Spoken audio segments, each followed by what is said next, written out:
Every morning, millions of men reach for coffee, barely awake, unaware that a few simple actions could completely change how their body performs. But recent scientific findings have left researchers stunned, because boosting testosterone might be easier than anyone imagined. Imagine starting your day not sluggish and drained, but energized, focused, and powerful, all because of a quick morning habit that naturally elevates your testosterone levels. No pills, no supplements, just science-backed actions that trigger your body's natural hormone response within minutes.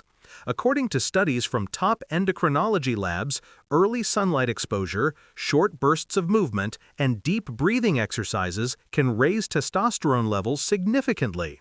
When you step outside and let natural light hit your skin, your brain signals the release of hormones that regulate testosterone production.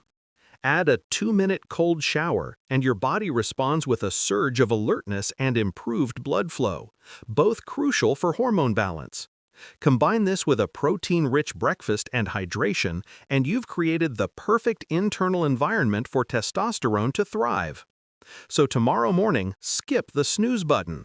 Try this science-backed routine and feel the difference for yourself.